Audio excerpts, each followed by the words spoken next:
Her Holiness Srimati Nirmala Devi Ji, Vice President Rotarian Kanubhai Patel, my Secretary Rotarian Tambori, organizer of Mataji's program in Sholapur, dignitaries in the dais and auditorium, district officers, president and secretaries of service organizations, visiting Rotarians, Lions, Rotaractors, Leos, Lion ladies, members of the press, disciples of Mataji's, ladies and gentlemen.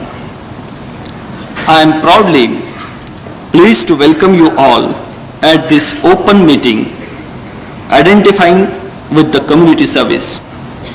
I am sure Her Holiness Mataji will delight this august gathering with her knowledgeable discourse on Sahaj Yoga in the beginning and then specify the subject which has not only created craze in the community but also has tremendous impact with the substantial results in the relief of various types of diseases. Addressing the challenge to the medicines which may have side effects, let us hear the details about Sahaj Yoga from Her Holiness. With these few words, I welcome you all once again. Thank you.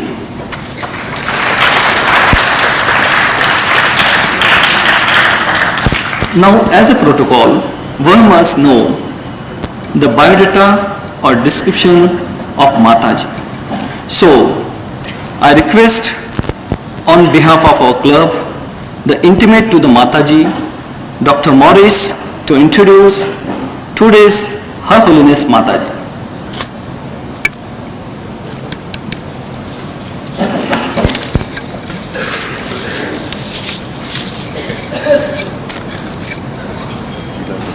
Yes.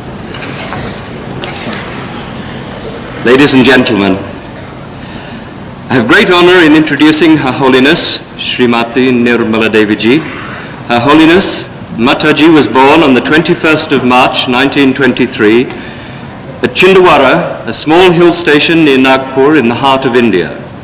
Today, she is wife of a United Nations diplomat with 2 daughters and 4 grandchildren. Though born in a Christian family, she has embraced the truth of all religions in her universal teaching.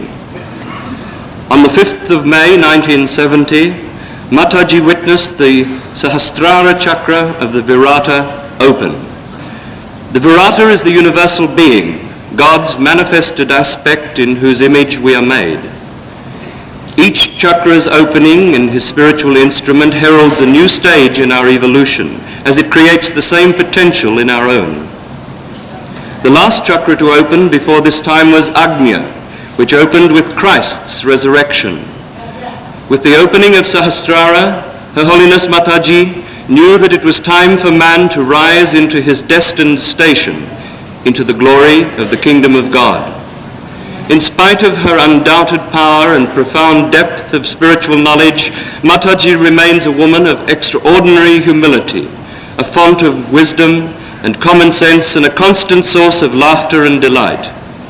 A personality of many facets, as brilliant as crystal, she is yet at the core one with the spirit of her teaching, the pure light of love that glows in her heart of that crystal.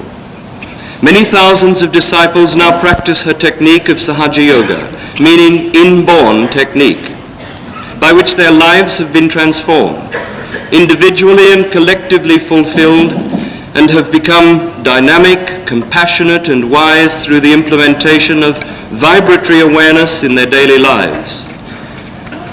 They are ordinary householders and citizens, and their model and teacher is the Divine Mother, Her Holiness Mataji, an extremely loving, simple, intelligent, frank, and genuine personality. I proudly present this august gathering, Her Holiness Mataji Nirmala Devi. Thank you.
सत्य शोधणाऱ्या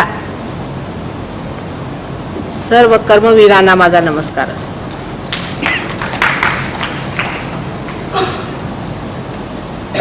सर्वप्रथम rotary क्लबनी ही सर्व व्यवस्था घडून आणली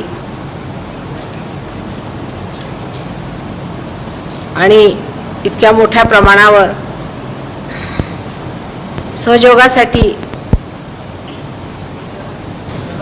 इतका सुंदर समारंभ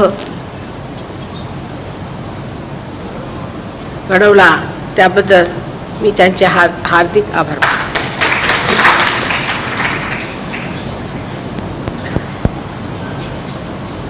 रोटरीचं जे चक्र आहे ते चक्र म्हणजे प्रतीक रूपाने आम्ही ज्या चक्रांच्या गोष्टी करणार आहोत तेच चक्र आहे. आणि ज्या वेळेला त्यांनी या चक्रावर विचार केला असेल तेव्हा आतूनच अशी प्रेरणा आली असेल की चक्रापेक्षा आणखीन दुसरं कोणतंही प्रतीक या रोटरी क्लबला शोभणार नाही. आणि त्यांनी इतकं सुंदर प्रतीक शोधून काढलेलं आहे की हे सहयोगाचंच एक तऱ्हेने प्रतीक रूपाने रोटरी क्लब आहे असं मला वाटतं. आता जे चक्र आहेत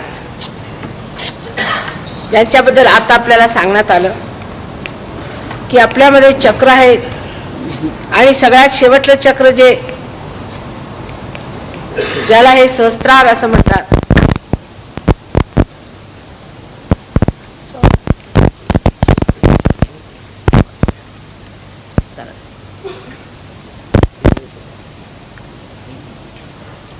हे सहस्त्रार चक्र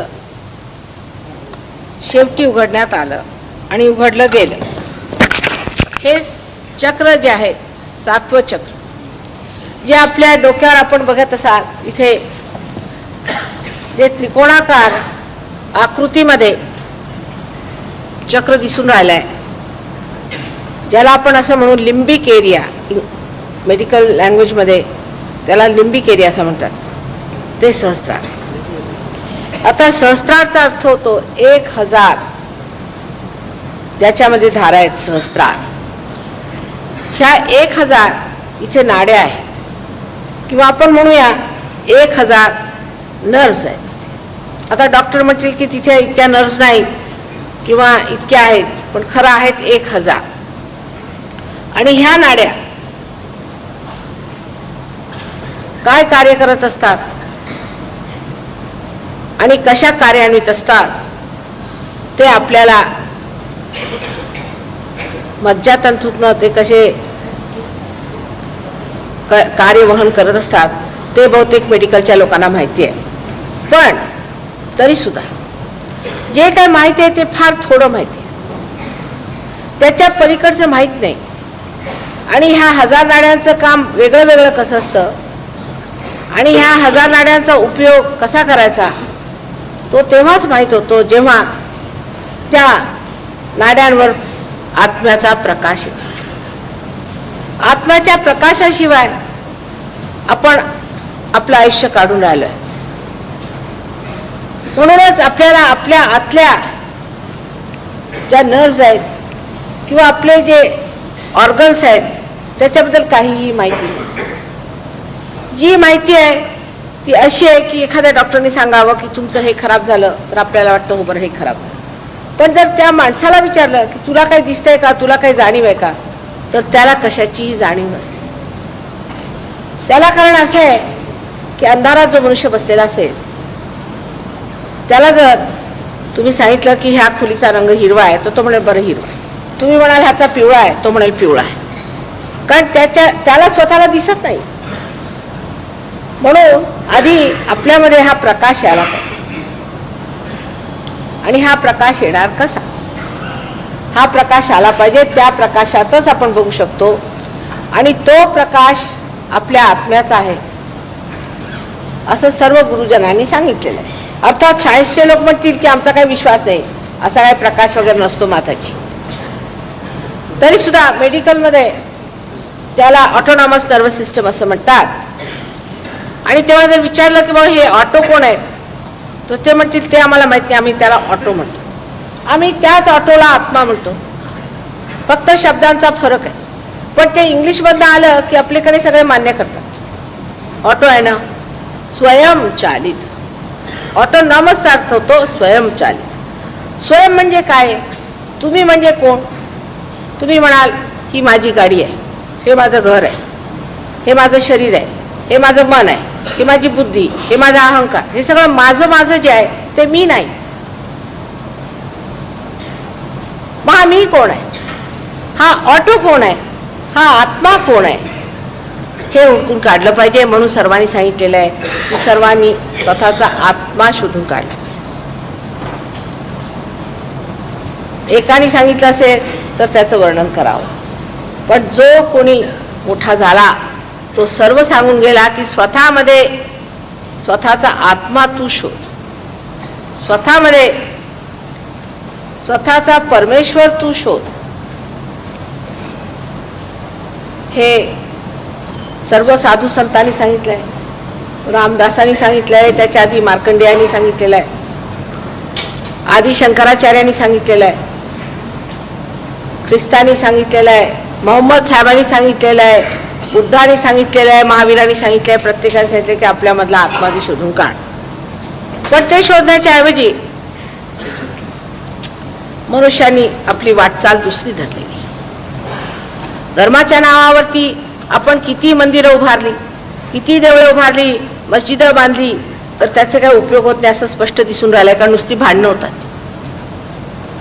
मनुष्य हाच परमेश्वराचं मंदिर आहे आणि त्या मंदिरातच हा आत्मास्वरूप देव आहे, त्याला जागृत केलं पाहिजे. जोपर्यंत हा आत्मा आपल्या हृदयात जन्माला येत नाही किंवा तो आपल्या चित्तामध्ये येत नाही.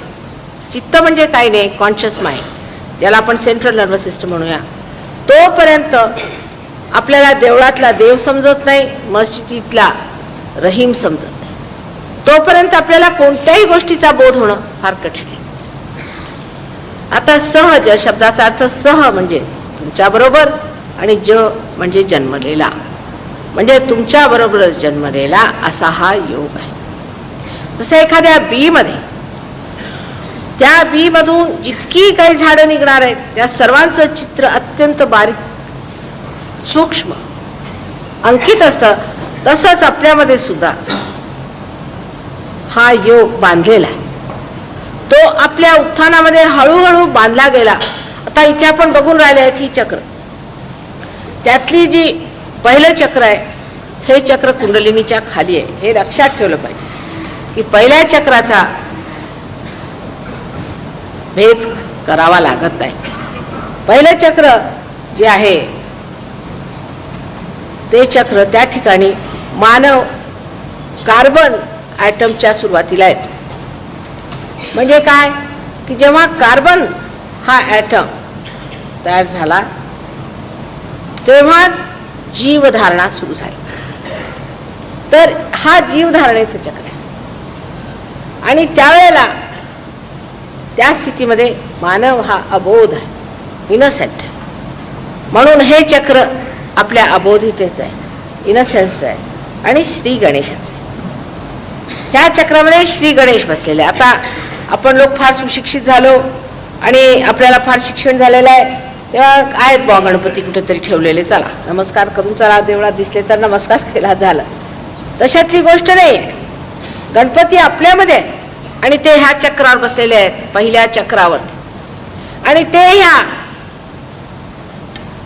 कुंडलिनीचं रक्षण करतात. आणि कुंडलिनी म्हणजे साक्षात गौरी स्वरूप आहे. आता आपण पुष्कळदा पाहिलेलं आहे की अष्टविनायक महाराष्ट्रात आहेत लोक म्हणतात अष्टविनायक आहे. पण कशावरून अष्टविनायक खरे आहेत? अष्टविनायक हे पृथ्वीतनं निघाले हे कशावरून सिद्ध करणार तुम्ही? त्याला काहीतरी सिद्धता पाहिजे. तर आमचे वडील म्हणाले, वडिलांचे वडील म्हणाले, हे जरी झालं तरी आमची मुलं ऐकणार नाही. तेव्हा सर्व धर्माला सुद्धा सिद्धता लागते आणि आजचा सहयोग महायोग झालेला आहे. कारण ह्याच्यातनं सर्व गोष्टींची सिद्धता मिळणार आहे. जे काही शास्त्रातून सांगितलं गेलं आहे प्रत्येक गोष्टीची सिद्धता तुम्हाला त्याची बरोबर जाणीव होईल. आता हे जे चक्र आहे गणेशाचं हे जमिनीत निघालेलं आहे. हे अष्टविनायक या महाराष्ट्राला विशेष करून महाराष्ट्र भूमी फार मोठी आहे म्हणूनच ह्याचं नाव महाराष्ट्र. हे अनादी काळापासून आलेलं आहे. महाराष्ट्र नाव हे कुणी दिलं कुणी सांगू शकणार नाही. ह्याच्यात 8 विनायक पृथ्वी तत्वातून निघाले. आता पुष्कळशी लोक असं म्हणतात की पुष्कळ धर्मात असं लिहिलं आहे माताजी की तुम्ही पूजा करू नका वगैरे. मग तुम्ही कसं म्हणता की सर्व धर्म एक?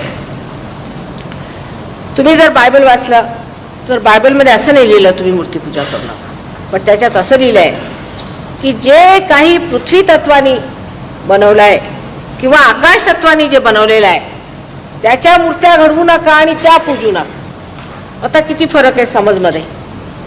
तेव्हा जे पृथ्वी तत्वात निघाले हे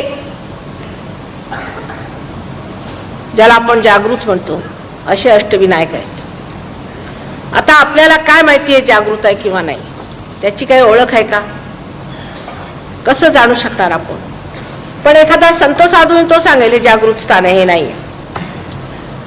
म्हणजे जेव्हा तुम्हाला हा प्रकाश मिळतो, जेव्हा तुमची कुंडलिनी जागृत होऊन त्या ब्रह्मरत्नात भेद करते त्यावेळेला ही सर्वव्यापी शक्ती जी ब्रह्मशक्ती आहे ती तुमच्या हाताला लागते आणि हातातून झरझर झरझर तिचे झरे असे वाहू लागतात. त्या नवीन चेतनेमध्ये आपल्याला हे कळू शकतं की ही खरं आहे की खोटं आहे. कारण जर अशा गणेशाकडे तुम्ही हात ठेवला जे जागृत आहे तर तुम्हाला तिथूनही तसे झरेच्या झरे येतील. आणि जर असा गणेश असला जो मूर्ती घडवलेला असला किंवा ठीकपणे नसला तर त्याच्यात तर काही येणार नाही. काही काही गणेश तर नुसते हात जळवतात. अशा प्रकारे अनेक अनुभव आहे जे मी आपल्याला सांगू शकते की जिथे हे आपल्याला जाणलं पाहिजे की मानवाची जी आज चेतना आहे ही संपूर्ण नाही. तिला अजून पूर्णत्व आलेलं नाही. आणि ते पूर्णत्व तेव्हाच येईल जेव्हा तुम्ही तो आत्मा जो की पूर्ण आहे, जो संपूर्ण आहे तो मिळवा. म्हणून आपण रिलेटिव्ह स्थितीत राहतो. आपलं जे काही आहे संभ्रांत हे खरं की खोटं हे कसं जाणायचं? हे करणं बरोबर की नाही हे कसं जाणायचं? कारण अजून ते संपूर्णत्व आपल्यात आलेलं नाही. ते तत्व आपल्यामध्ये अजून जागृत झालेले नाही. ते तत्व जागृत झाल्याशिवाय आपण समजू शकत नाही की हे खरं आहे की खोटं. जेव्हा कुंडलिनी जागृत होते तेव्हा काहीही त्रास होत नाही. पुष्कळ लोकांनी याच्यावर पुष्कळ पुस्तकं लिहून ठेवली.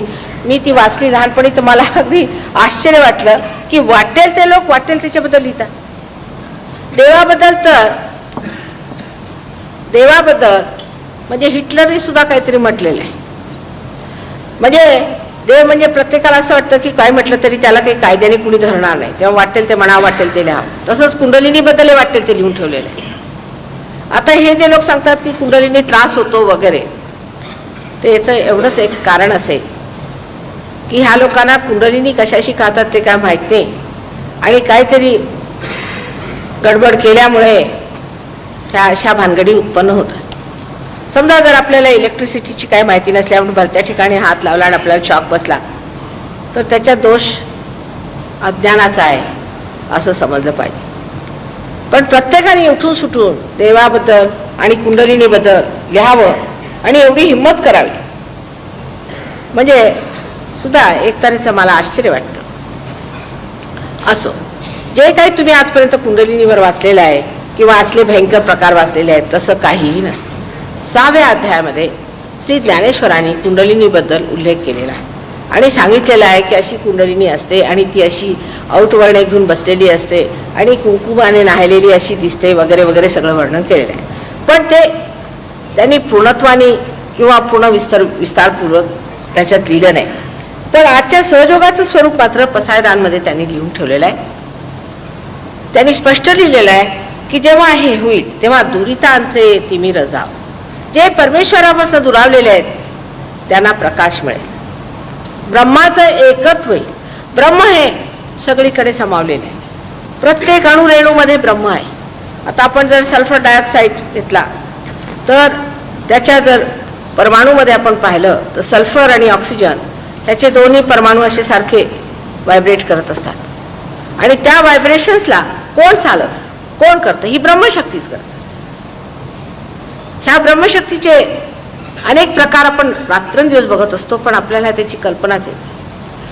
म्हणजे एक जर फुलाला आपण फळ होताना पाहिलं तर आपल्या डोक्यात सुद्धा असा विचार येत नाही की बुवा हे फुल फळ झालं तरी कसं? हे कोणत्या शक्तीने झालं? आपण तर करू शकत नाही, एकही आपण करू शकत नाही. आणि जे करोडो असं रोज होत असतं ते कोणत्या शक्तीने होतं? ते ह्या ब्रह्मशक्तीनेच होतं. आपण अमिबाचे माणसं झालो ते कोणत्या शक्तीने झालो? ते सुद्धा ह्याच ब्रह्मशक्तीने झालेलं. पण अजून आपण पूर्णत्वाला गेलेले नव्हतो. जर गेलेलं असतो तर आपल्यामध्ये ही ब्रह्मशक्ती वाहिली असती. हे ब्रह्म हाती लागलं पाहिजे आणि ते लागण्यासाठी ही कुंडलिनी जागृत झाली पाहिजे. आणि कुंडलिनी जागृत झाली म्हणजे तुमच्या हातामध्ये झर झर झर झर ही ब्रह्मशक्ती व्हावी लागते. पण सर्वप्रथम जी गोष्ट घडते म्हणजे तुमच्या चेतनेतच तुम्ही सामूहिक चेतना जाणता. म्हणजे इथे बसल्या बसल्या तुम्ही सांगू शकाल की अमुक माझा एक नातलग आहे, त्याची कुंडलिनी कुठे आहे, त्याची काय स्थिती आहे, त्याची काय चक्र धरलेली आहे. तुमचं सुद्धा स्वतःबद्दल सांगता येईल की मी कुठे काय आहे, मला काय त्रास आहे. दुसऱ्यांचं सांगता येईल. म्हणजे आता तुम्ही सामूहिक चेतनेत जागृत झाला. म्हणजे विराट त्याच्यामधले अंग प्रत्यंग तुम्ही जागृत झाला आहात, पण अजून जागृत नाही. ते जागृत व्हायला पाहिजे. जागृत झाल्याबरोबर तुम्हाला कळेल की कुठे कुणाला दुखत आहे. आता समजा इथे बोटाला दुखलं की संबंध शरीराला कळतं की इथे बोटाला दुखत आहे.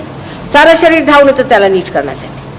तसंच जेव्हा तुमचं जागरण होतं तेव्हा ह्या विराटामध्ये तुम्ही सुद्धा हे जाणू शकता की तुम्ही कोणत्या स्थितीत आहात, इतर कोणत्या स्थितीत आहेत.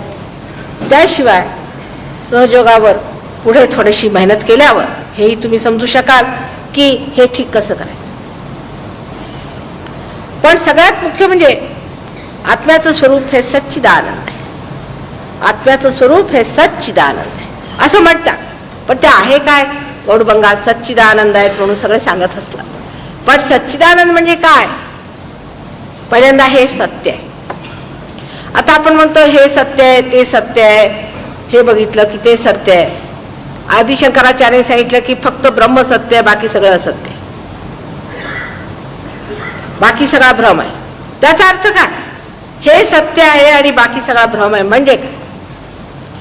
त्याचा अर्थ असा आहे की जे आपण आजचे व्यवहार करत आहोत, जे काही आपले आजचे व्यवहार आहेत हे आंधळेपणाने होत आहेत. आणि जेव्हा आपल्याजवळ आत्म्याचं स्वरूप प्रगट होतं तेव्हा आपले जे व्यवहार होतात ते डोळस होतात, तेव्हा सत्य दिसतं. आता एखादा मनुष्य आपल्याकडे आला भेटायला समजा, तर तो लबाडही असू शकतो, तो फार वाईटही असू शकतो किंवा संतही असू शकतो. त्याच्या बाहेरच्या कपड्यावरून तुम्ही सांगू नाही शकणार, त्याच्या चेहऱ्यावरून तुम्ही सांगू नाही शकणार हा मनुष्य कसा आहे.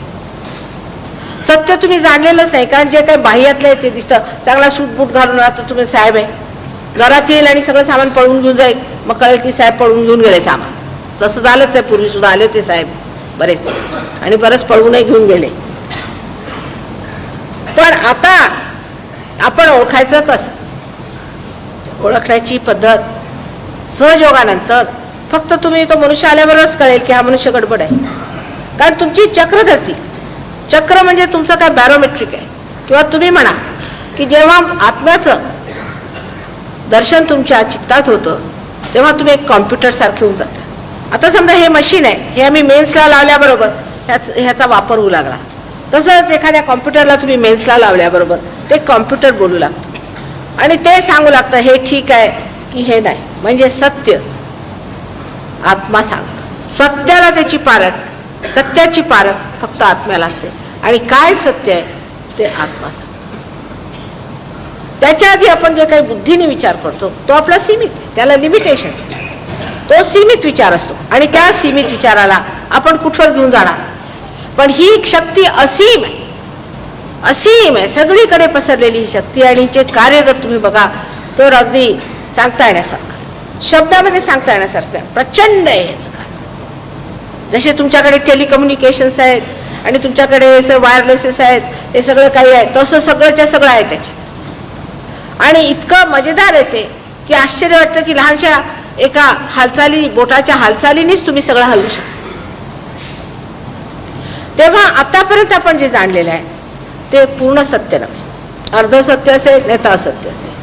ह्याच्यानंतर पार झाल्यावर तुम्ही जे जाणार हे पूर्ण सत्य आहे. आता सांगायचं म्हणजे आणि सांगितलं तर प्रेसवाले आहेत, समजा लोक आले, प्रेसचे लोक आले, तर प्रेस सुद्धा काय मला बघतील बाहेरूनच, बाह्यातनं. माझ्याबद्दल जी काही कल्पना करायची ती बाह्यातनं करणार की नाही. त्यांना आतून कसं कळणार आम्ही कोण किंवा तेव्हा ते कोण. तेव्हा त्यांना पार केल्याशिवाय त्यांनी माझ्याबद्दल लिहिणं म्हणजे अगदी व्यर्थच होणार आहे. म्हणून प्रेसवाले की त्यांना मी म्हणते बघा तुम्ही छापू नका, पार होऊन घ्या मग छापा.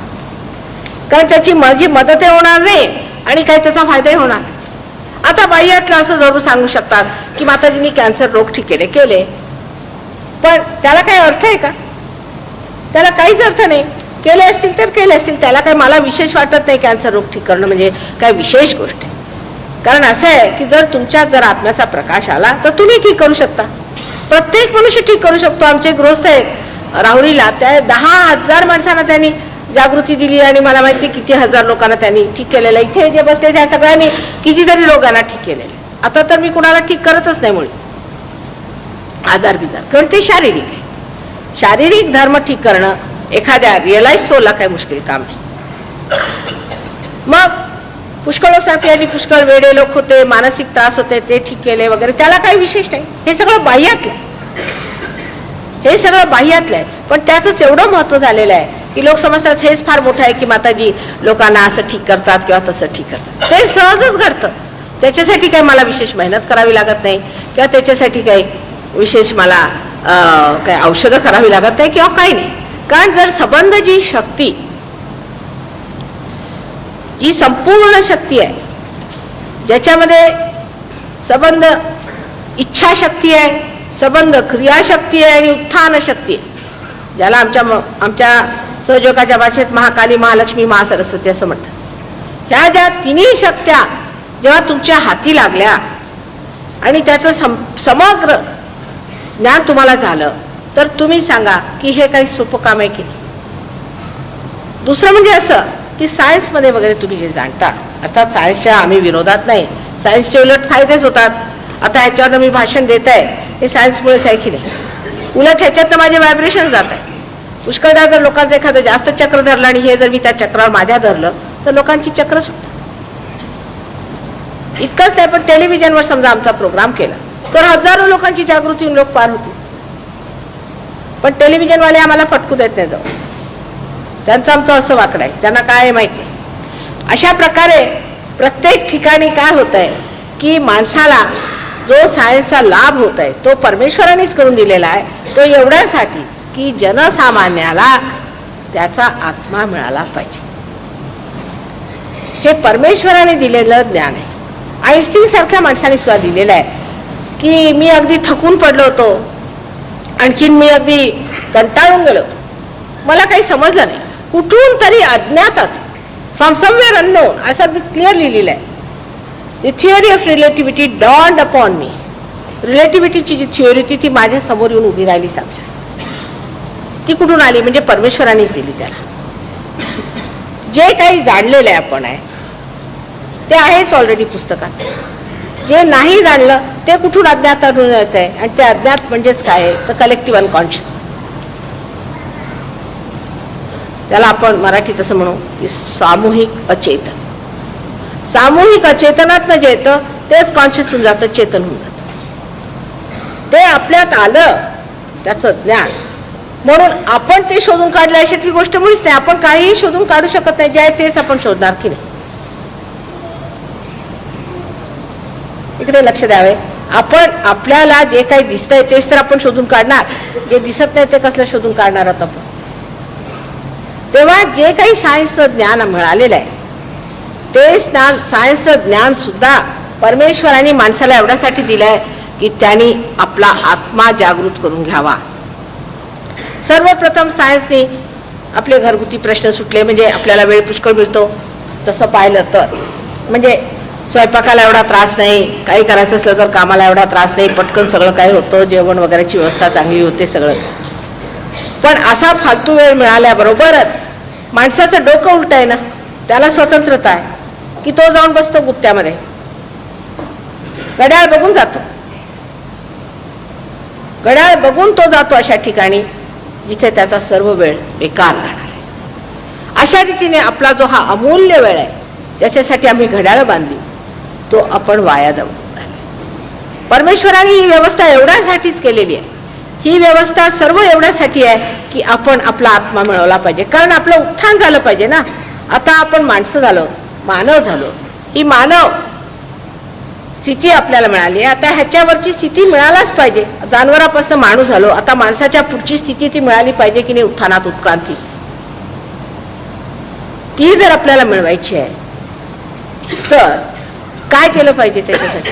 तुम्ही काय केलं आतापर्यंत माणूस होण्यासाठी तरी आपण काय केलंय? काही केलंय का? काही मेहनत केली का? झालो ना आपण. मेहनत तरी केली का? आईला काहीतरी प्रसव वेदना झाल्या असतील तर झाल्या असतील, पण तुम्हाला मात्र काही वेदना ती होऊ दिल्या नाही.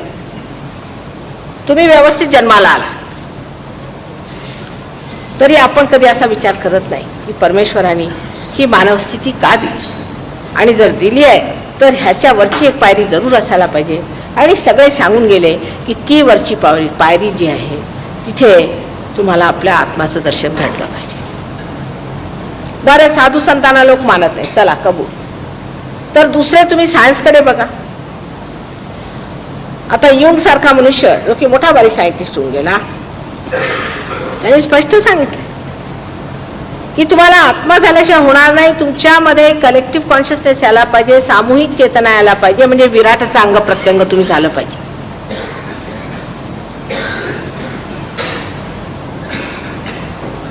कितीतरी प्रश्न असे आहेत की जे आपल्याला ह्या बुद्धीने सुचणार नाही आणि समजणार नाही.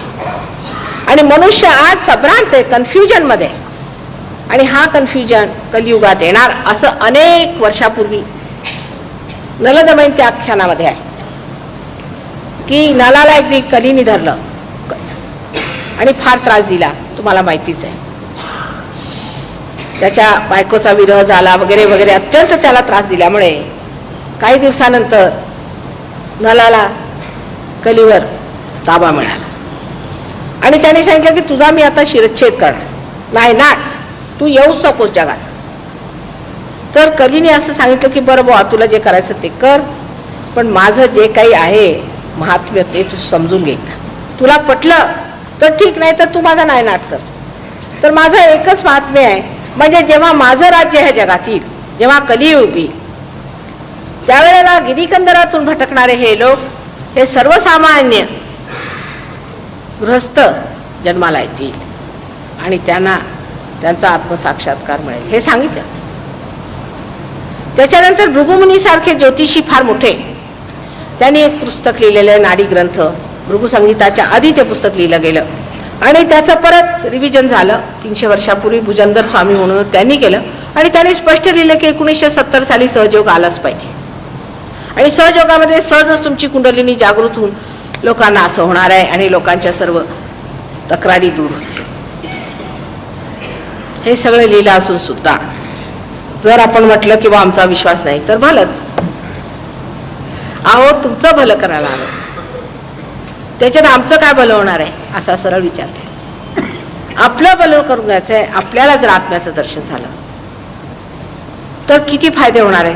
माणसाला असं सांगितल्याशिवाय लक्षात येणार नाही. म्हणून भौतिक फायदे आधी समजले पाहिजे. पहिला भौतिक फायदा आहे की शारीरिक त्रास दूर होतो. शारीरिक त्रास दूर. शरीरात जे काय वैगुण्य आहेत किंवा शरीरामध्ये जे बाधिक आहे किंवा ज्याने आपल्याला म्हणता येईल की आजार आहेत ते सर्व ठीक होतं, पण सर्व नाही ठीक होत, काही ठीक होत, काही रोग नाही ठीक होत, ज्याच्यामध्ये काही मेलेलं असेल ते ठीक होत. आता काल एक सोशलिस्ट आमच्याशी भांडायला आले, त्यांचा देवावर विश्वास नाही परवा, आणि म्हणायला लागले की माताजी तुम्ही गरिबांचीच का नाही सेवा करत, मग गरिबांनाच तुम्ही का नाही ठीक करत. म्हटलं मी गरीब आणि श्रीमंत माझ्या डोळ्याला दिसत नाही, ते तुम्हाला दिसत असेल, माझ्या डोळ्याला सगळे एकसारखे, आणि लोकांना ठीक करून तरी काय करायचं. म्हटलं अहो जे लोक ठीक झाल्यावर प्रकाश देतील असेच दिवे सांभाळले पाहिजेत ना. देवाला सुद्धा कॉमन सेन्स आहे. जे दिवे बिलकुल बेकार आहेत, कामातून गेले, त्यांना ठीक करून उपयोग काय, ते श्रीमंत असो गरीब असो किंवा कुणी असो. जे दिवे परमेश्वराच्या प्रकाशाला जगापुढे आणतील त्याच दिव्याला परमेश्वर ठीक करणार आहे.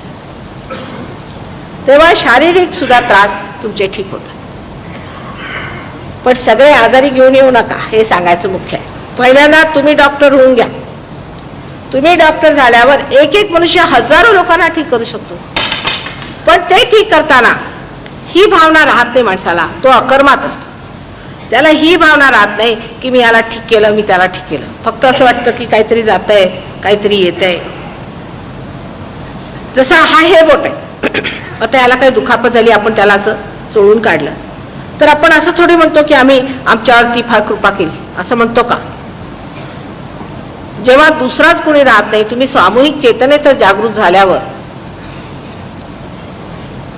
मग उपकार तरी कोणावर करायचे. पण ही सामूहिक चेतना, ज्याला हे सोशलिझम म्हणतात किंवा आणखीन काय म्हणत असतील, ही आतमध्ये जागृत व्हायला पाहिजे. नुसत्या त्याच्या बाता करू नये. आम्ही तर म्हणतो की आम्ही मोठे कॅपिटलिस्ट आहोत, आणि कॅपिटलिस्ट इतके आहोत तितकेच आम्ही कम्युनिस्ट आहोत. म्हणजे कॅपिटलिस्ट म्हणजे सर्व शक्त्या आहेत म्हणून कॅपिटलिस्ट, आणि कम्युनिस्ट म्हणजे दिल्याशिवाय चैन येत नाही म्हणून कम्युनिस्ट. पण आम्ही आहोत त्या काही बाता नाही, ते खरंच होतच आहे. तेव्हा हे कार्यान्वित झालं पाहिजे. ह्या ज्या काही राजकीय आपल्या कल्पना सुद्धा आहेत, ह्या सुद्धा नुसत्या बौद्धिक आहेत, पण त्या सुद्धा आपल्याला आलेल्या आहेत अचेतनातून. त्या कार्यान्वित झाल्या पाहिजेत. तिकडे कोणाचं लक्षच नाही आहे. लोकांना असं वाटतं की आम्ही बुद्धीने बोललो, 4 लेक्चर दिले, अमुक झालं तमुक झालं, 4 भांडणं लावली, हे केलं ते केलं, तर झालं आम्ही फार मोठे लीडर झालो. ह्या ज्या काही गोष्टी आहेत ज्या आपण विचारात घेतो, सगळे इझम्स, सगळ्या जगातले इझम्स घ्या तुम्ही, हे सगळे इझम नुसते ह्या बुद्धीनी आणि ह्या तोंडानी आपण कार्यान्वित करत असतो. पण वास्तविक पाहिलं तर हे आपोआपच घडलं पाहिजे. आपल्यातूनच हे व्हायला पाहिजे की सगळ्यांना मिळालंच पाहिजे. मुळे तसा सूर्य आहे, सूर्यापेक्षा जास्त कॅपिटलिस्ट कोणी नाही आणि कम्युनिस्टही कोणी नाही. पण जे सूर्यापासून लपतात ती पळतात, त्यांच्या मागे सूर्य पळत जात नाही. त्यांच्या पायावर येते की बाबा कृपा करून माझा सूर्यप्रकाश तुम्ही घ्या. पृथ्वी आहे, सर्व शक्तीने संपन्न असून सुद्धा सारखं तिचं वाहत असतं. आपण घेतच असतो तिच्यापासनं. द्यायच्या बाबतीत आपल्याला काहीच नाही. काय देणार आपण पृथ्वीला, आहे का आपल्याजवळ. तिचं आपण पाणी वापरतो, तिची आपण जमीन वापरतो, तिचं संबंध सुगंध वापरतो, फुलं फळं काय म्हणाल ते सर्व त्या पृथ्वी मातेतनंच येत असतं.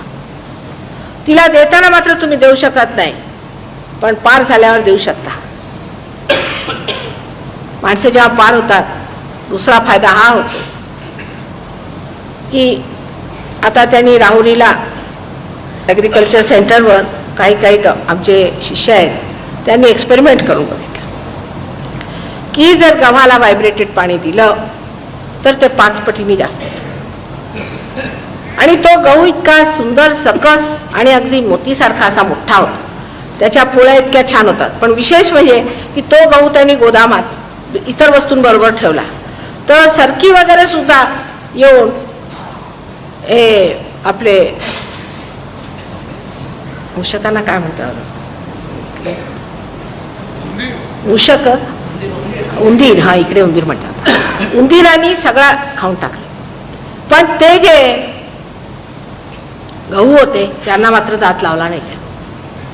त्यांना दात लावला नाही, एक भोक सुद्धा पाडलं नाही. कमालीच्या गोष्टी आहेत. गाईला त्यांनी व्हायब्रेटेड पाणी दिलं, इंडियन गाईला, तर ती 10-12 शेर दूध देऊ लागली.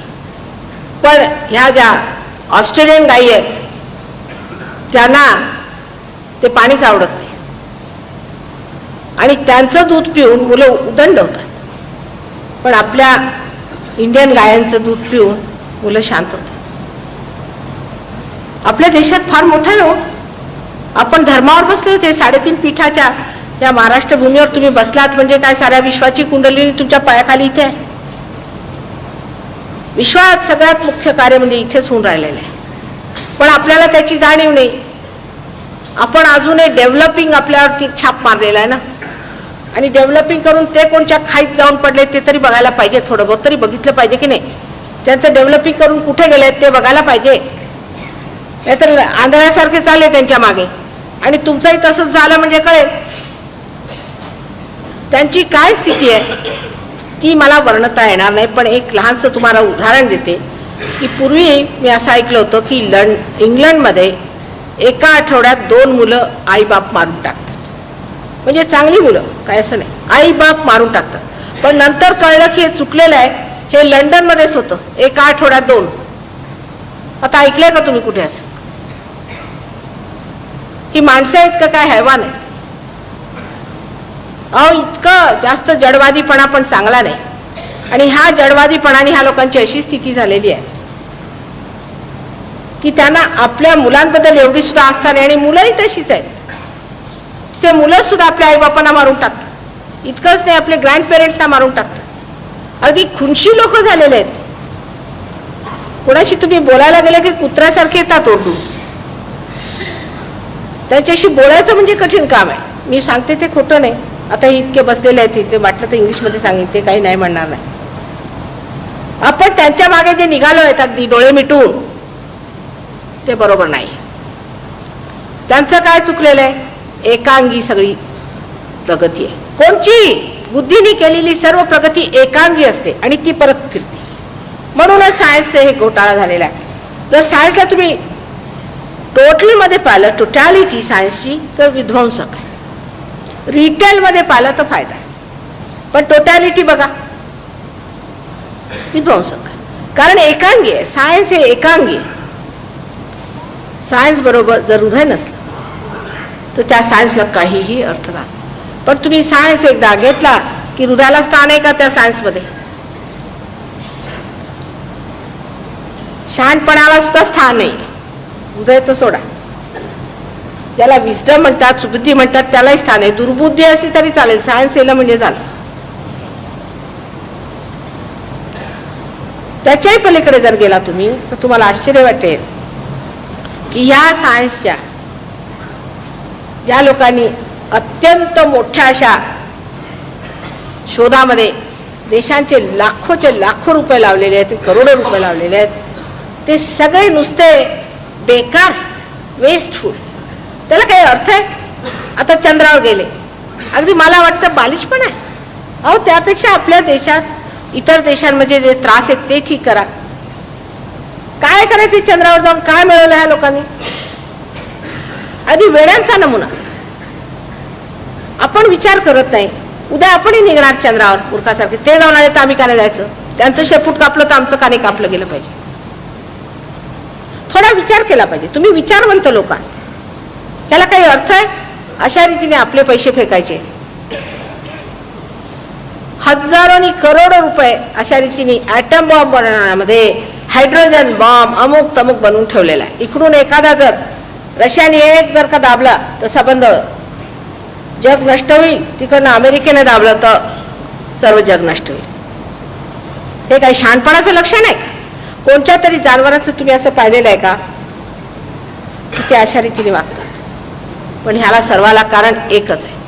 आणि ते कारण असं आहे की एकांगी त्यांची प्रगती झालेली आहे.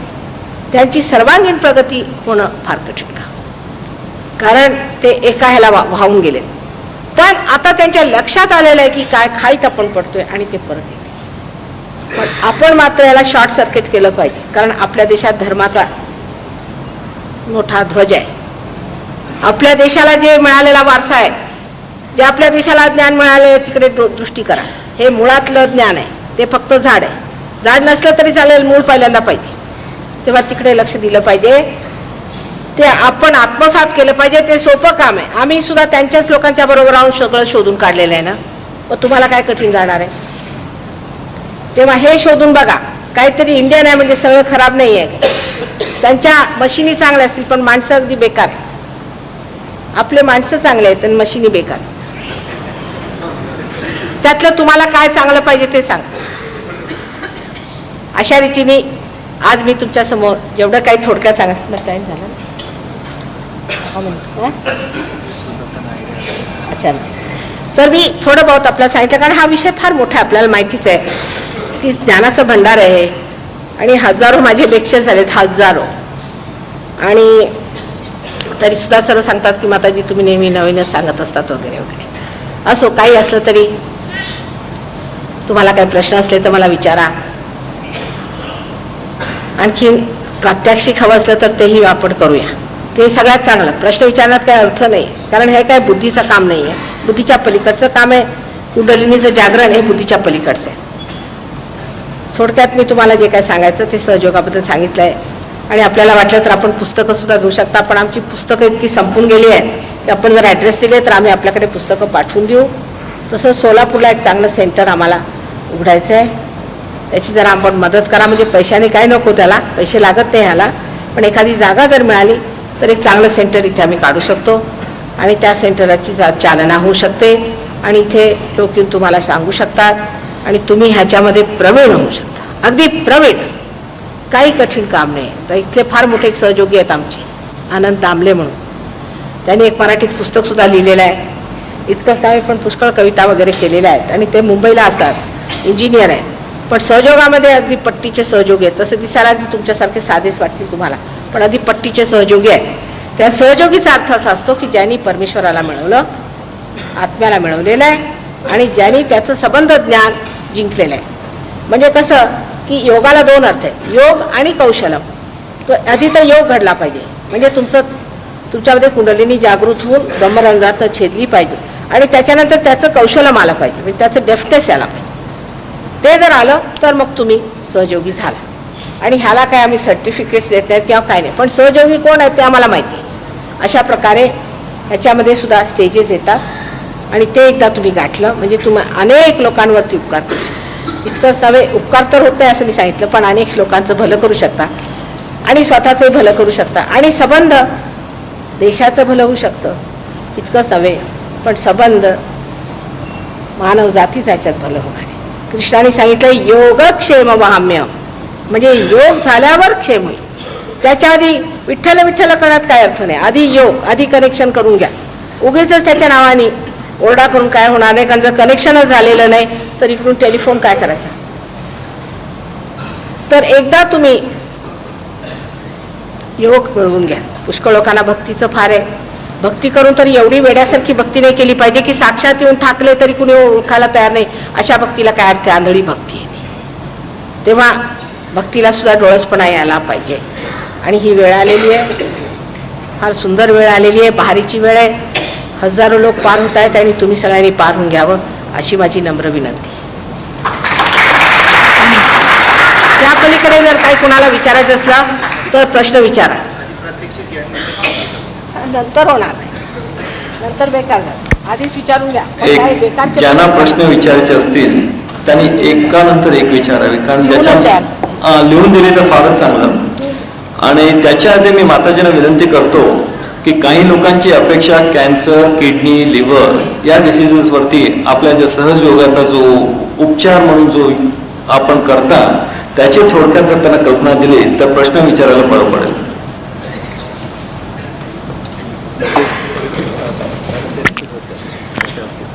कॅन्सर, किडनी, लिव्हर आणि बरं, आता कॅन्सर कसा होतो? एक सोपी गोष्ट.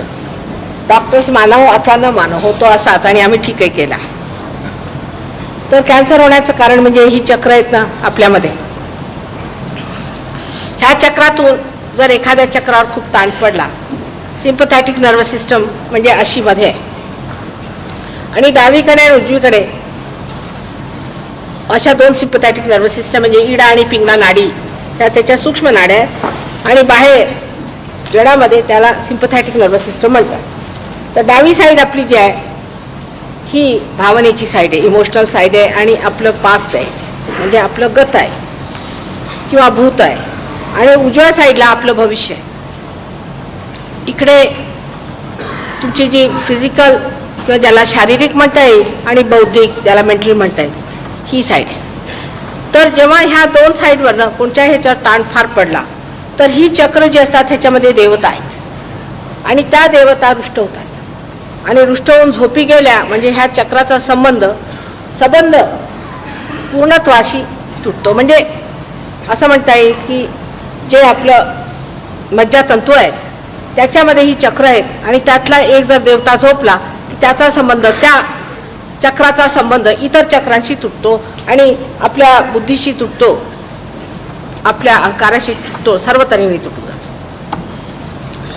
मग जेव्हा तसा संबंध तुटला म्हणजे हे चक्र खूप जास्त चालू झालं, खूप चालू झालं आणि हे तुटून असं समजा बाहेर झालं, असं आपण असं समजायचं. तुटत नाही, दिसायला जडमध्ये तुटत नाही पण आतून झोपले ते.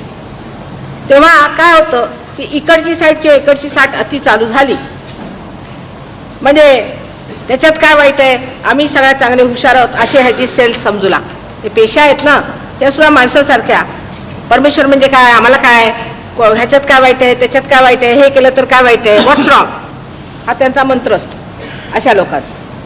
आणि मग चालले आपले वाढत वाढत वाढत आणि त्या दुसऱ्यांना जाऊन धरतात. त्याला मॅलिग्नन्सी म्हणायची. इंग्लिशमध्ये सांगितलं बरं होईल, कॅन्सर इंग्लिशमध्ये would be better. So it gets the form of malignance. It becomes malignant. And when it is malignant, it oppresses other cells. And the other cells also get malignant. Like that, they go on increasing. At the time of Hitler, same thing happened. Hitler was a malignant cell. We can say a malignant personality. And he passed his malignancy to everyone. In the society, in the same way, in the body also, the same thing happens. And a person who is like this starts increasing his size so much that he oppresses another person. Competitive life always creates this problem. So what happens that this cell, one cell, first it starts with one cell or two cells and they starts giving this message to others and they also become the same way. That's how this cancer is set in. Now, how to cure cancer through surgery? It's very simple because it is on the principles, tattva, on the tattvas. Say there are only simple four colors as they are, permutations, combinations are different but very simple. So what we do is to give vibrations to that center. If you give vibration to that center, the deity is awakened. If you awaken the deity, that's also mantra, to awaken the deity. But the mantra should be Jagrut. Any Dick, Tom and Harry cannot give you mantra. It has to be a Jagrut mantra. When you give that mantra, the deity gets awakened and by that the connection is established. Once the connection is established, the whole system starts working. Alright, that's how you cure cancer. Simple as that. मग काय kidney, आता kidney आणि liver. आताच मी सांगितलं तिथे medical असोसिएशनमध्ये की kidney आणि लिव्हरमध्ये आपल्यामध्ये एक स्वादिष्टान चक्र म्हणून आहे. हे दुसरं चक्र आहे, हे सगळीकडे फिरत असतं आणि हे नाभी चक्रातनं निघतं आणि कमळाच्या देठासारखं हे वर खाली होऊ शकतं. आणि जरी हे चक्र सूक्ष्म असलं तरी ह्याला जड स्थितीमध्ये ह्याला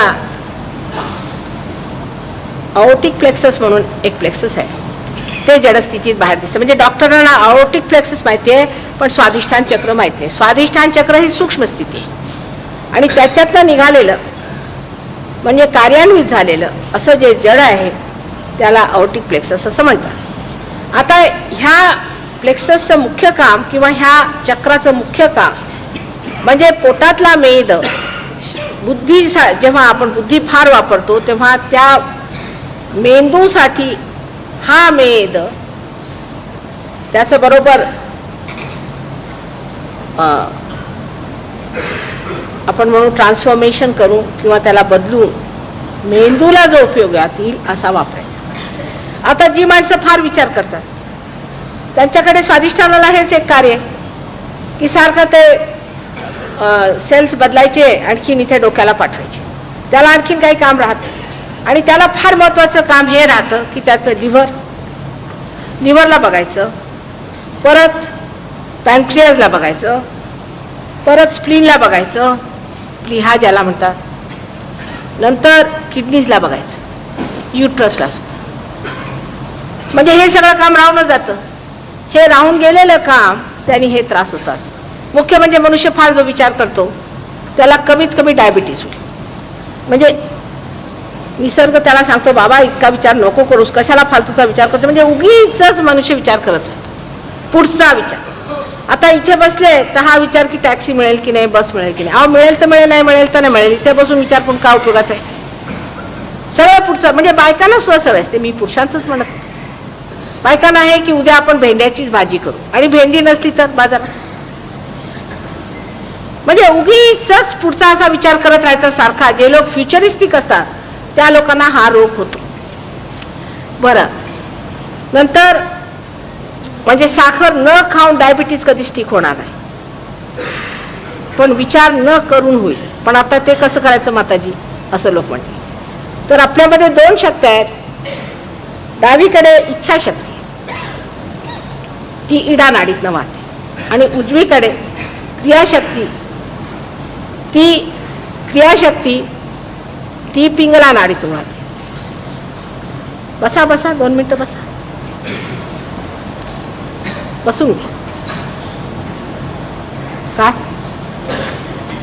बसून घ्या, सगळ्यांना डिस्टर्ब करू नका. बसून घ्या. काय लोकांना डिस्टर्ब नाही केलं पाहिजे. इच्छाशक्ती आणखी क्रियाशक्ती ह्या 2 शक्ती आहेत. पैकी इच्छाशक्ती मी आपल्याला सांगितलेलं आहे, तिचा संबंध मनाशी असतो, आणि क्रियाशक्तीचा बुद्धीशी असतो, बुद्धीशी आणि शरीराशी असतो. आता ज्या माणसाने फार आपली बुद्धी वापरली, सुबुद्धी नाही म्हणत मी, बुद्धी फार वापरली, किंवा त्याने आपल्या शरीराचा फार वापर केलेला आहे, तर त्याला हे त्रास होतात. म्हणून त्याला फक्त आम्हाला संतुलन द्यावं लागतं. आणि ह्या हातात जेव्हा शक्ती वाहते तेव्हा संतुलन देणं फार सोपं आहे. डावीकडून उचलून उजवीकडे असं घातलं की संतुलन येतं. अशा माणसालाच हार्ट अटॅक सुद्धा येतो. फ्युचरिस्टिक माणसाला नेहमी हार्ट अटॅक येईल. किंवा एखादा जर शेतामध्ये मनुष्य फार भारी भारी सामान उतरेल, म्हणजे जर कामापेक्षा म्हणजे जितकं काही ते सहन करू शकेल ह्या शरीरापेक्षा जास्त काम करेल, त्याला सुद्धा येऊ शकतं. म्हणजे काय होतं की आत्मा आपल्या शरीरात, तो कुठे हृदयात असतो, आणि तो बघतो की हा माणसाला म्हणजे सारखं बाहेरच याचं लक्ष आहे, परमेश्वराकडे लक्षच चित्तच नाही. आणि पुष्कळशी लोक परमेश्वराकडे लक्ष देताना सुद्धा इतका धांगडधिंगा घालतात की त्याचाही त्रास होऊ शकतो हृदयाला. उपास करायचा, काहीतरी स्वतःच्या जीवाचा छळ करत राहायचं. मग स्पिरिट म्हणतो घ्या, तुम्हाला उपास पाहिजे ना, आता घ्या परमनंट उपास. एकदाचे तुम्हाला हार्ट अटॅक आला म्हणजे झालं, मग उपासच बस करत बसा. उपास म्हणत होते ना, घ्या. जसे ज्यूज होते त्यांनी सांगितलं आम्ही ख्रिस्ताला मानत नाही एवढ्यासाठी, कारण ख्रिस्ताने सांगितलं की आता तुम्हाला काही सफर करण्याची गरज नाही, काही दुःख उचलण्याची गरज नाही आहे, कारण त्याच्या आयुष्यात त्यांनी जे सहन केलं ते सर्वांसाठी सहन करून गेला. तर म्हणून ख्रिस्ताला नाही मानायचं, नाही आम्हाला सहन करायचं आहे, आम्ही सफरर्स आहोत. मग घ्या हिटलर पाहिजे तुम्हाला सफर करायचं, घ्या. अशी परमेश्वरी कृपा होते. तेव्हा माणसाने आपल्या जीवाचे हाल करून घेतले नाही पाहिजे. हे शरीर परमेश्वराने जीवाचे हाल करायला दिले नाहीत, आणि निदान परमेश्वराच्या नावावर तर मुळीच आपण जीवाचे हाल करू नये. पहिल्यांदा सहयोगात सर्व उपास बंद आहे, सगळे उपास बंद करायचे. फक्त आपल्यासाठी आपल्या तब्येतीसाठी तुम्हाला काय करायचं असेल ते करा, आपण परमेश्वराच्या डोक्यावरती त्याचं ओझं नको. दुसरं म्हणजे कधी उपास करायचं ते सुद्धा आपल्याला माहिती नाही. एक गृहस्थ आमच्याकडे आले, पुण्याचे राजवाडे म्हणून आहेत, आपल्याला माहीत असतील अग्निहोत्री राजवाडे फार प्रसिद्ध लोक आहेत ते माझ्याकडे आले. फार हे भक्त आहेत ते, गणेश भक्त, आणि त्यांना प्रॉस्टेटचा त्रास. तर मी म्हटलं की कसा तुम्हाला झाला मला समजत नाही प्रॉस्टेटचा त्रास, कारण इतके मोठे तुम्ही गणेश भक्त आणि गणेशच बघत असतात प्रॉस्टेटला आणि तसे सहयोगी, पण तरी सुद्धा चिकटतं ना थोडं थोडं. तर त्या दिवशी संकष्टी होती, मला काय, मी आपलं माझा चण्याच प्रसाद असतो, म्हटलं घ्याच प्रसाद. तर ते इकडे तिकडे बघायला आले, म्हटलं झालं का, म्हणजे आज संकष्टी माताजी. म्हटलं असं का, संकष्टीच्या दिवशी जर उपास केला तर अगदी खास तुम्हाला प्रॉस्टेटचा त्रास होईल, हवा असला तर करा. त्या दिवशी श्री गणेशाचा जन्म झालेला, तुम्हीच विचार करा, त्या दिवशी सुतक पाळायचं असतं का? आपल्या घरी कोणी मूल जन्माला आलं, तुम्ही सुतक पाळाल का? म्हणजे परमेश्वराचे दुश्मनच असं करतील. कोणाच्या घरी जन्माला आलं मूल, तर त्यांचे दुश्मन असतील ते लोक त्या दिवशी सुतक पाळतील की बा ह्यांच्या घरी मूल कशाला जन्माला आलं. तसेच प्रत्येक देव अवतार जेवढे झाले ते जेव्हा जन्मले तेव्हा उपास करायला कुणी सांगितलं, मला हे समजूनच नाही राहिले. त्या दिवशी उपास करायचा असतो की उत्सव करायचा असतो, त्या दिवशी खूप मोदक करून खायला पाहिजे. पण जर तुमच्या प्रकृतीला मानत नसलं तर जे तुमच्या प्रकृतीला मानेल तेच खाल्लं पाहिजे. पण सहयोगानंतर एक आणखीन गोष्ट घडून जाते, जे तुमच्या प्रकृतीला मानवेल तेच तुम्ही खाल, बाकी खाणारच नाही.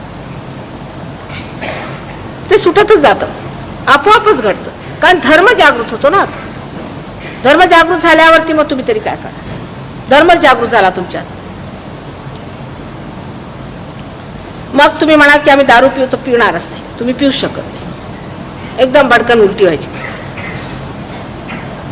तुम्ही काही असं तसं काही करायचं म्हटलं तर होत नाही, ते आपोआपच स्वतः सुटतं. मी काय तुम्हाला सांगत नाही पिऊ नका वगैरे, बरं का, नाही तर अर्धे लोक कुठून जातात, तसं मी काय बोलत नाही. पण एकदा सहयोगात आल्यावर बघा तुमच्या सगळ्या सवयी सटकन सुटतील, कारण ही गुलामी आहे, ही गुलामी आहे, ही काय स्वतंत्रता नाही. शिवरायांनी सांगितलेलं स्वचं तंत्र जाणून घ्यायचं, हे स्वचं तंत्र आम्ही सांगून राहिले, हे स्वचं तंत्र आहे. सहयोग म्हणजे स्वचं तंत्र, ते ओळखलं पाहिजे. तसंच मग हाय ब्लड प्रेशर वगैरे हे सगळं संतुलनाने होतं, कारण सगळेच बहुतेक रोग सहयोगाने तुम्ही ठीक करू शकता. त्यासाठी मी आपल्याला अशी विनंती करीन की इथे जे सेंटर आमचं आधी आहे तिथे आपण भेटावं लोकांना, आणि जे काय तुम्हाला पाहिजे असेल ते मागून घ्यावं. सगळं काही फुकट आहे, तेव्हा त्याबद्दल काही काळजी करू नये. आणखी काय प्रश्न?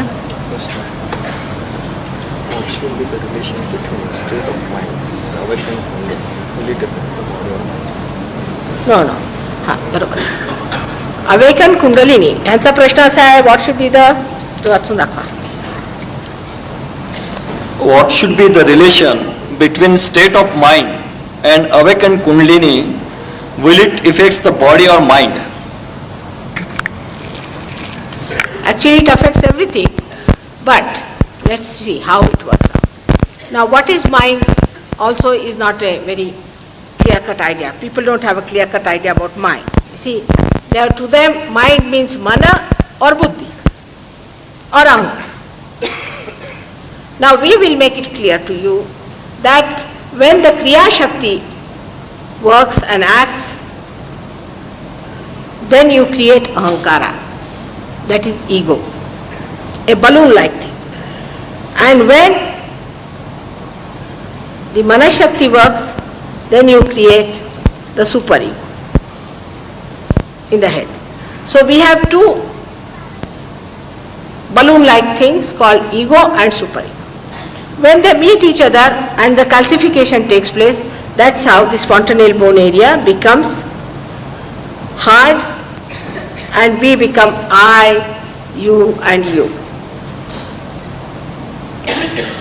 Now, the mind which you are talking, I don't know which you are talking about, but if you think how the thought comes to us, let us see the thought process. A thought rises and falls off by itself, another thought rises and falls off by itself. The rising of the thought we can see, but not the falling of it. Now a thought comes to us either from the past or from the future, and again it disappears in the past. Our attention is jumping on the cusp of these thoughts. But in between these future and past, there is the present. And that gap is called as Vilamba in Sanskrit language.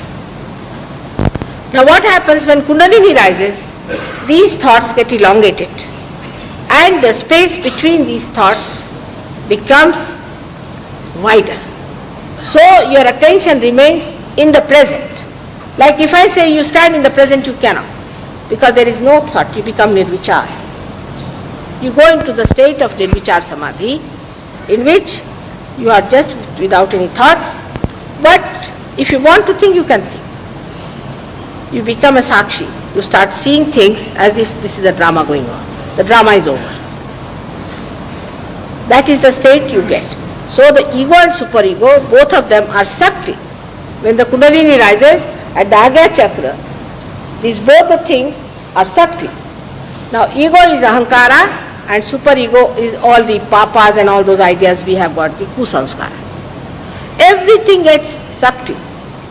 And that's how a space is created at the fontanelle bone area, and you get a talu which is soft, and you get a cool breeze coming out of your head. So this is what is the Kundalini, which makes you thoughtlessly aware. So the state of the mind is of thoughtless awareness to begin with. But after some time, you become nirvikalpa. There's no vikalpa in your mind, nothing. You know this is it. That's what one has to grow into. And that is the stage is little difficult, because you get it so easily, realization, that you don't value it properly, as we have not valued our independence. The same way. Those who have suffered for it, have worked for it, know. But we do not know how much they suffered. In the same way, those who have worked in the past for this Kundalini organization, we have not known them. And so whatever they have suffered and done for us, we do not know. And because the Kundalini rises so easily that you are not bothered to go further with it, you just enjoy that state of thoughtless awareness. But you have to become nirvikalpa. Till you become nirvikalpa, you are not a master. To give a concrete example, I'll give an example of a car. In the car, you have got a brake and an accelerator. You are working out the brake and the accelerator in the beginning. You don't know how to drive. You don't know how to drive. And to drive the car, you have to work hard to know how it works.